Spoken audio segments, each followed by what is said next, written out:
vulnerable to attack. The sharks would have been pretty much like modern sharks in that they would have attacked young animals, injured animals, sick animals, things like that. With ginsus constantly on the prowl, juvenile mosasaurs are tempting targets.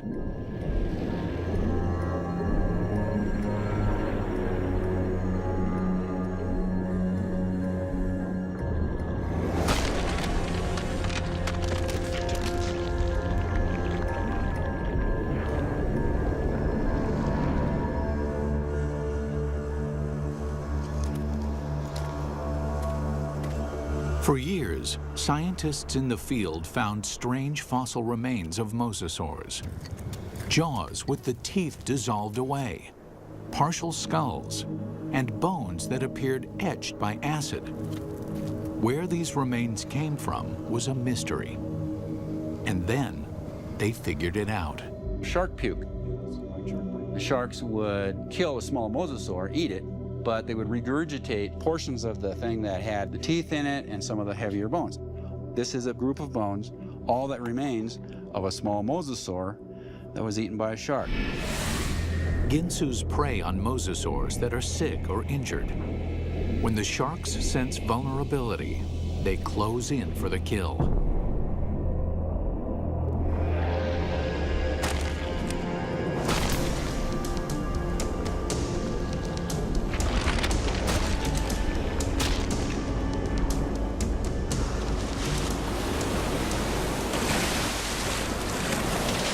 Sharks provide a good example of the feeding frenzy. When the smell of blood hits the water, all bets are off.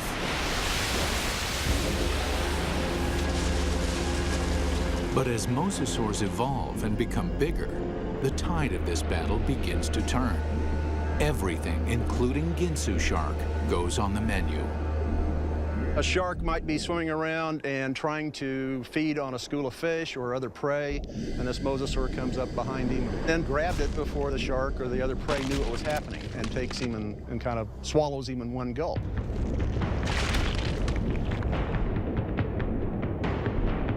Scientists even suspect a giant mosasaur could scare off a school of sharks, stealing their hard-earned prey. Without the skills to compete with mosasaurs, the ginsu's reign as the ocean's top predator is over. Although the ginsu shark ruled for 15 million years, it took mosasaurs only 5 million years to wipe them out. With no place to hide and nothing left to eat, the megashark goes extinct.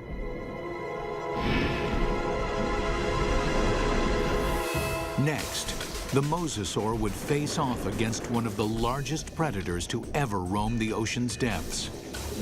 These aquatic reptiles had reigned for over 100 million years, and they weren't about to give up.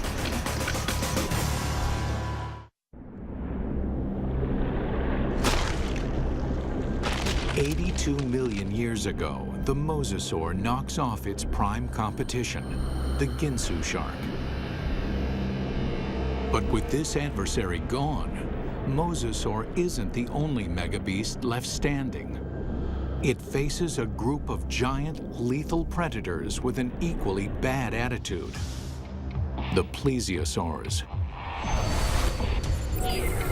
The short-necked plesiosaur looks like a dolphin from hell. Growing to lengths of over 15 feet, it sports a long bill filled with needle-sharp teeth. The long-necked plesiosaur has a body the size of an elephant with a 2-ton, 25-foot neck. This creature's massive size makes it nearly invulnerable to attack. Mosasaur has its work cut out for it. Two nasty enemies with two very different hunting styles. The short necks are fast and furious. They're basically going to chase a fish down. It's a high-speed race. The long necks have a secret weapon. These are sort of the stealth fighters of the Cretaceous. They've got a neck several times the length of the rest of the body, and they can literally surprise a school of fish because the head gets there so far in front of the rest of the body that the fish haven't really cued in that it's there yet.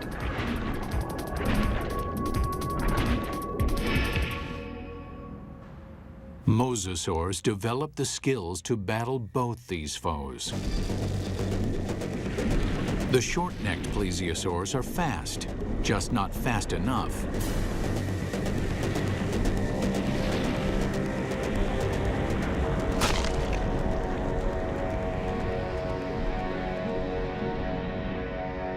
At over 40 feet, long-necked plesiosaurs use their size to scare off attackers.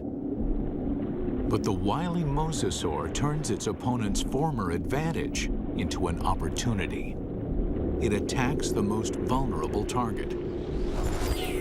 This is not an easy kill. The massive neck weighs 2 tons and is held together by steel-like ligaments, bones, and muscles. But mosasaur can generate enough torque to render this superstructure useless.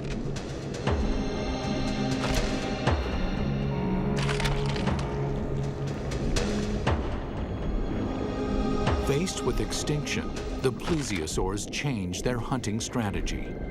They find a way to coexist by getting out while the going is good, migrating to seas where there are fewer mosasaurs.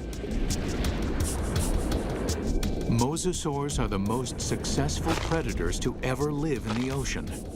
In the course of 5 million years, they simply annihilate their competition. Mosasaurs rule the seas.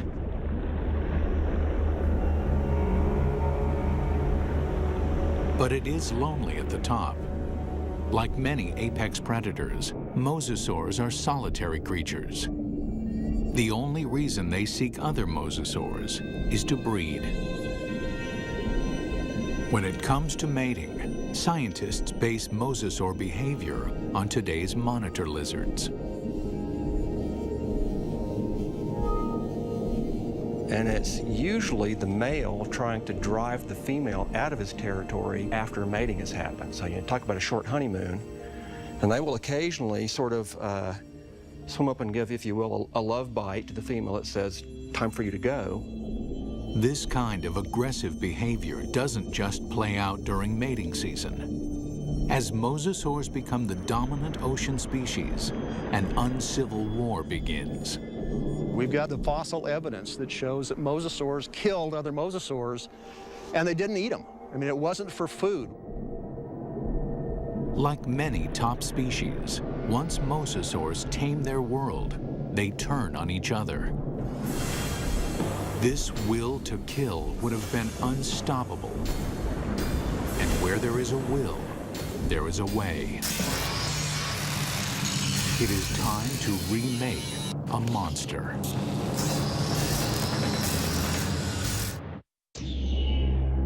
Mosasaur is born and bred to be a predator. But being the best hunter on the block doesn't always mean success. The seas are teeming with well-armed monsters willing to fight for the same thing: food. But this megabeast has an edge: a big mouth.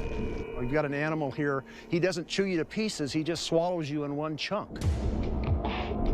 Successful predators are efficient predators, and mosasaurs define efficiency. They were able to feed on large prey items, got a lot of energy with not a lot of energy output, and that made them mega predators in a very short time. The biggest advantage was their skull. Once you were in this trap, there was no way out except to go down the throat.